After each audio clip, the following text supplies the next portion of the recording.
এই বিরাট মাঠেই কিন্তু ঠাকুরনগরের মেলার আয়োজন হয়। ছোট এবং বড় মিলিয়ে প্রায় কয়েকশো দোকান বসে এখানে। পশ্চিমবঙ্গ রাজ্যের বাইরে বিভিন্ন রাজ্য, ঝাড়খণ্ড, আসাম, অন্যান্য যে সমস্ত স্থানে মতো আছে তারা প্রত্যেকে কিন্তু মোটামুটি এই সময়ে আসার চেষ্টা করে। প্রধানত কৃষ্ণ ত্রয়োদশীতে বারুণী স্নানকে কেন্দ্র করেই এই মেলা। হরিচাঁদ ঠাকুরের এই পূর্ণ জন্মতিথিতে যদি ঠাকুরনগরে অবস্থিত এই কামনা সাগর নামে পুষ্করিণীতে পুণ্য স্নান করা যায় তাহলে মহাপুণ্য লাভ হয়।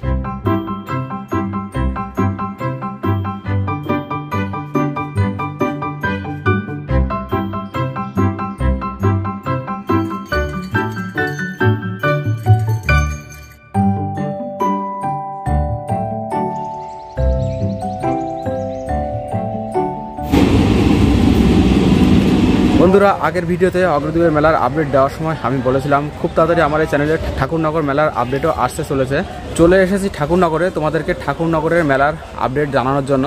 এখন সময় বাজে তোমরা দেখতে পাচ্ছ 2:36। বসে আছি ঠাকুরনগর স্টেশনে। এই ঠাকুরনগর স্টেশন থেকে তোমরা ঠাকুরনগর মেলায় কীভাবে যাবে, স্নানের ডেট কবে, কি উদ্দেশ্যে প্রধানত ঠাকুরনগরের এই মেলা হয় তার সমস্ত তথ্যই এই ভিডিওতে তোমাদেরকে জানাবো। বন্ধুরা, এটা হলো ঠাকুরনগর স্টেশনের 2 নম্বর প্ল্যাটফর্ম, আর ওই পাশেরটা হলো 1 নম্বর প্ল্যাটফর্ম। তোমরা 1 নম্বর প্ল্যাটফর্মের ওই কর্নারতে দেখতে পারবে একটা রাস্তা চলে গেছে একেবারে সরাসরি রেল লাইনের পাশ দিয়ে। এই রাস্তা দিয়ে মোটামুটি 1.5 কিলোমিটার মতন হেঁটে গেলেই কিন্তু ঠাকুরনগরের যে মেলার মাঠ, সেই মেলার মাঠ পড়ে এবং তার পাশেই হচ্ছে ঠাকুরনগরের যে মন্দির, মূল মন্দির, সেই মন্দির। এছাড়া স্টেশনের বাইরে তোমরা 1-1.5 কিলোমিটার যদি হেঁটে যেতে না চাও তাহলে এখানে ভ্যান, টোটো এই সমস্ত গাড়ি আছে। এই সমস্ত মারফতও তোমরা ঠাকুরনগরের ওই মেলার মাঠে যেতে পারো।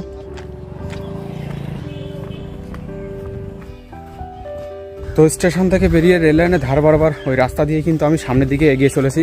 এই রাস্তা ধরে টোটালে হাঁটতে হবে 1.5 কিলোমিটারের মতন রাস্তা। তো ওই রাস্তা ধরে একেবারে সরাসরি চলে এলাম ঠাকুরনগরের মেলা মাঠে। দেখতে পাচ্ছ এই হচ্ছে ঠাকুরনগরের মেলার মাঠ। আর মেলার কিন্তু এখনও 8-9 দিন বাকি আছে, কিন্তু তারপরেও দেখছি সেখানে কিন্তু অলরেডি দোকানপাট বসানো শুরু হয়ে গেছে। এখানে আমি দেখতে পাচ্ছি মাঠের ওই কোণা থেকে শুরু করে এই কোণা পর্যন্ত বেশ কিছু দোকান বসানো শুরু হয়ে গেছে।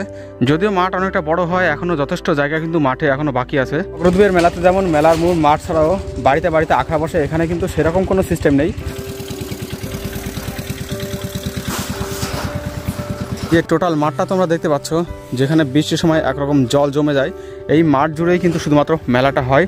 আর যারা এখানে দর্শনার্থী, মানে ওই যে শ্রীধাম ঠাকুরনগর ঠাকুর বাড়িতে আসে, তারা এই ঠাকুর বাড়িতে এসে স্নান করে, আনন্দ উপভোগ করে, এখানে কেনাকাটি করে এবং আমি যতটা জানি প্রত্যেকে গাড়ি ভরে ভরে দলে দলে এখানে আসে। উত্তর 24 পরগনা ঠাকুরনগরে এই মেলা হলেও এই মেলার সময় কিন্তু শুধুমাত্র উত্তর 24 পরগনা বা পাশের নদীয়া জেলা থেকে লোক আসে না।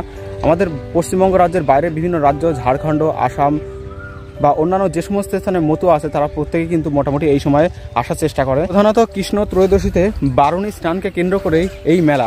আমি এ ব্যাপারে যতটা পড়েছি, মতোদের পরম পূজ্য শ্রী হরিচাঁদ ঠাকুর এই কৃষ্ণ ত্রয়োদশীতে পৃথিবীতে জন্মগ্রহণ করেছিলেন। মোটামুটি 1897 সাল নাগাদ বাংলাদেশের ওরাকান্দিতে এই মেলার সূচনা হয় এবং পরবর্তীতে ভারত থেকে বাংলাদেশ আলাদা হয়ে গেলে ঠাকুর পরিবার বাংলাদেশ থেকে চলে আসে পশ্চিমবাংলার উত্তর 24 পরগনার এই ঠাকুরনগরে এবং তারপরে 1948 সালে প্রমথরঞ্জন ঠাকুর ঠাকুরনগরে এই মেলার সূচনা করেন এবং তারপরে প্রতি বছরই চৈত্র মাসে কৃষ্ণ ত্রয়োদশীতে এই ঠাকুরনগরের এই মেলার আয়োজন করা হয়, যেখানে শুধুমাত্র পশ্চিমবাংলা না, পশ্চিমবাংলার বাইরের দূর দূরান্তের বহু ভক্ত, এমনকি বাংলাদেশ সহ অন্যান্য দেশে যেখানে মতুয়া ভক্ত আছে তারা প্রত্যেকেই মোটামুটি এই সময়ে এখানে আসার চেষ্টা করে। কারণ মতুয়া ভক্তরা মনে করেন হরিচাঁদ ঠাকুরের এই পূর্ণ জন্মতিথিতে যদি ঠাকুরনগরে অবস্থিত এই কামনা সাগর নামে পুষ্করিণীতে পুণ্য স্নান করা যায় তাহলে মহাপুণ্য লাভ হয়। তাছাড়া মনে কোনো কামনা বাসনা থাকলে সেগুলো পূরণ হয়। তাকে কেন্দ্র করে প্রধানত আয়োজন হয় এই বিরাট ঠাকুরনগর মেলার।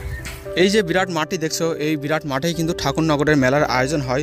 ছোট এবং বড় মিলিয়ে প্রায় কয়েকশো দোকান বসে এখানে দেখতে পাচ্ছ মাঠের মধ্যে দোকান বসানোর জন্য কিন্তু জায়গাগুলিকে ভাগ ভাগ করে দেওয়া হয়েছে। মোটামুটি এই যে ভাগটা করা রয়েছে এই ভাগের মধ্যেই যে কটা দোকান বসানো যায় আর কি, সেই কটা দোকান বসবে।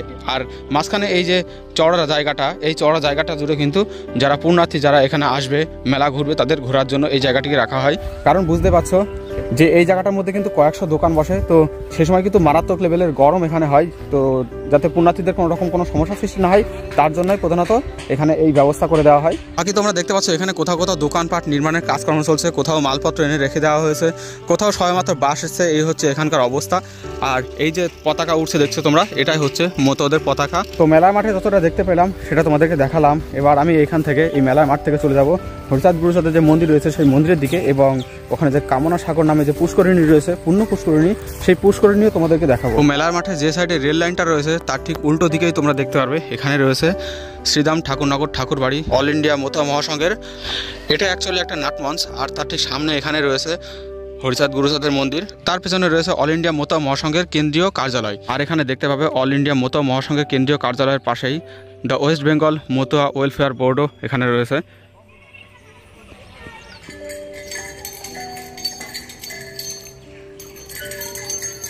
তো আমি এখন এই মুহূর্তে রয়েছি মতুয়া মহাসংঘের নাটমঞ্চে। এই যে বিশাল বড় এরিয়াটা, এটাই হলো নাটমঞ্চ। এর সামনেই রয়েছে মন্দির। এখানে সামনে দেখতে পাচ্ছি একটা মঞ্চ মতন করা আছে, যেখানে এনাদের সমস্ত রকমের অনুষ্ঠান কার্যক্রম হয়ে থাকে। আর এই যে বিরাট পরিসরের স্থানটি দেখছো, এই স্থানে যে সমস্ত মতুয়া আছে তারা এখানে বসে হরিকথা শ্রবণ করেন। আর এখন এই মুহূর্তে দেখতে পাচ্ছি এখানে কিন্তু পুরোপুরি ফাঁকা, তবে মেলার সময় কিন্তু এই যে স্থানটা পুরো একেবারে লোকে লোকারণ্য হয়ে যাবে। এখানে প্রবেশ করা একেবারে অসম্ভব একটা ব্যাপার হয়ে যায়, প্রচুর ভিড় হয় এখানে। আর এখানে দেখতে পাচ্ছ চাকাযুক্ত একটা সিংহাসন রয়েছে, তার পেছনে মতুয়াদের পরম পূজ্য হরিচাঁদের একটা ছবি আঁকা। আর এখানে দেওয়ালের প্রতিটি কোণাতে কোণাতে কিন্তু হরিচাঁদের বেশ কিছু বাণী লেখা রয়েছে। যারা এখানে আসো তারা এই ব্যাপারটা জানো, যারা এখানে আসনি কোনো দিন বা আসতে চাও তারা দেখে নাও বিষয়গুলোকে।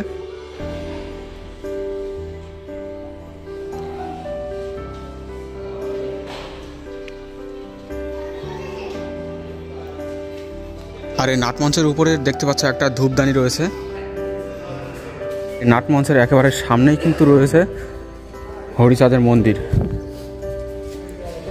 মতুয়াদের পরম পূজ্য হরিচাঁদ ঠাকুর, পিতা যশোমন্ত বৈরাগী, মাতা অন্নপূর্ণা বৈরাগী, বর্তমান বাংলাদেশের ফরিদপুর জেলার শ্রীধাম ওড়াকান্দিতে 1812 সালের 13 মার্চ জন্মগ্রহণ করেছিলেন। তিনি নিজেই বৈষ্ণব ঘরের সন্তান হওয়ার পরেও সে সময় পিছিয়ে পড়া বেশ কিছু হিন্দু জাতি এবং সমাজের বেশ কিছু দলিত সম্প্রদায়ের জন্য তিনি নানান রকম সংস্কারমূলক কাজ করেছিলেন এবং উন্নয়নমূলক কাজও করেছিলেন।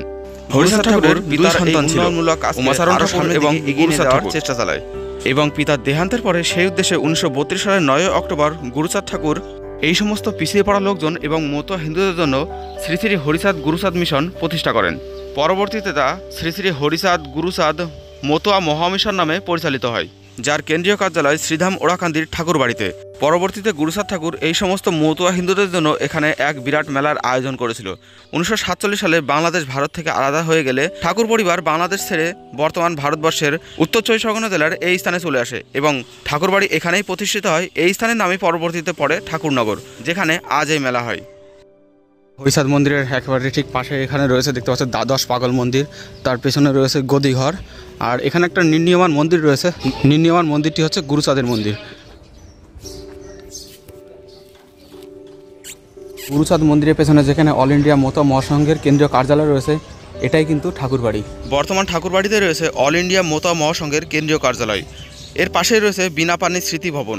এখানে দেখলাম যারা এবছরে এখানে এই মেলায় দোকান বসাবে তাদের জন্য বিল কাটার ব্যবস্থা করা হয়েছে।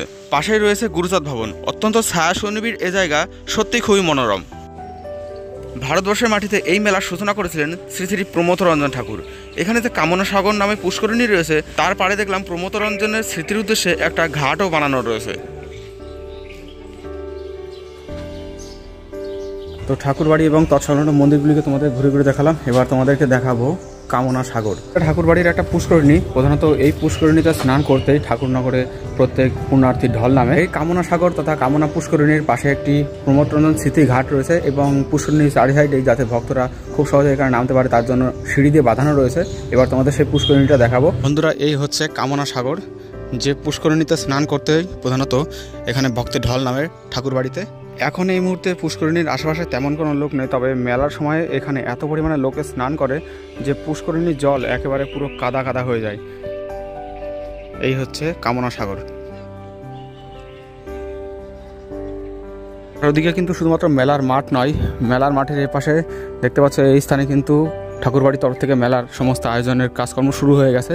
কারেন্টের তার, লাইট সমস্ত কিছু কিন্তু ধীরে ধীরে আনা শুরু হয়ে গেছে। এখানে ঠাকুরবাড়ির ওই সাইডটায় মেলার মাঠের বিল কাটা হচ্ছে। আমরা যেমনটা গঙ্গার জল নিয়ে যাই, ওখানে দেখতে পাচ্ছ এই পুষ্করিণীর জল একজন বোতলে ভরে নিয়ে যাচ্ছে। আর এই পুষ্করিণীর পাশে যেহেতু প্রচুর ভক্তরা স্নান করবেন, সেজন্য কিন্তু পুষ্করিণীর পাশে যে ঘাটগুলো, সেই ঘাটগুলো কিন্তু এখন পরিষ্কার করার কার্যক্রম চলছে। যে পাতাপুতি পড়ে আছে সেগুলো কিন্তু পরিষ্কার করে এখান থেকে সরিয়ে ফেলা হচ্ছে। কামনা পুষ্করিণীর পাশে এখানে যে ছোট বট গাছটি রয়েছে, এই বট গাছটির গোড়ায় কিন্তু একটা ছোট আঁকড়ার মতন বসে। এখানে ওই যারা বাউল আছে স্থানীয় তারা এসে এখানে তাদের একটা আসর জমায়। আর তার পাশে একটা মাঠ তোমরা দেখতে পাচ্ছ, এই মাঠেও কিন্তু কিছু কিছু দোকান বসে। যারা মেলার মাঠে জায়গা পায় না তারা এখানে তাদের দোকানপাট বসায়। তো বন্ধুরা, দেখিয়ে দিলাম তোমাদের ঠাকুরনগর মেলার মাঠ এবং তৎসংলগ্ন সমস্ত কিছু। এবার তোমাদেরকে সংক্ষেপে জানিয়ে দিই যে এখানে যে বারুণী স্নান, সেই বারুণী স্নানটা কবে হবে। প্রধানত কৃষ্ণ ত্রয়োদশী তথা ঠাকুর শ্রী হরিচাঁদের জন্মতিথি উপলক্ষেই এই বারুণী স্নান হয়। 26শে মার্চ বুধবার রাত্রি 10:33 এই কৃষ্ণ ত্রয়োদশী লাগছে এবং পরের দিন 27শে মার্চ অর্থাৎ বৃহস্পতিবার রাত্রি 8:56 কিন্তু এই কৃষ্ণ ত্রয়োদশী ছাড়াচ্ছে। তো এই সময়ের মধ্যে রয়েছে বারুণী স্নানের পূর্ণতিথি। এবং ঠাকুরনগরের এই মেলার কথা যদি বলি তাহলে মোটামুটি একাদশী অর্থাৎ 13 তারিখ থেকে কিন্তু এই মেলা শুরু হবে এবং মোটামুটি সপ্তাহখানেক ধরে এই মেলা কিন্তু এখানে থাকবে। এবং তার মধ্যে কৃষ্ণ ত্রয়োদশীতে রয়েছে বারুণী স্নান। মেলার এই স্থানে এখন তেমন কোনো লোকজনের দোকানপাট সবাই বসছে, তাই আমি যতটা দেখানো সম্ভব আমার পক্ষে ততটা তোমাদেরকে দেখালাম। আগামীতে এখানে আরও আসবো এবং বারুণী স্নানের সময়ও আবার আসবো এবং দেখাবো তোমাদের এই কামনা সাগরের বারুণী স্নান। তার জন্য অবশ্যই চ্যানেলটিকে সাবস্ক্রাইব করে আমাদের পাশে থাকবে। এবং ঠাকুরনগরের মেলা সম্পর্কিত কোনো প্রশ্ন যদি তোমাদের মনে থেকে থাকে তাহলে সেই প্রশ্ন অবশ্যই কমেন্ট করে কমেন্ট বক্সে জানাবে। দেখা হচ্ছে পরবর্তী ভিডিওতে। জয় হরিবল।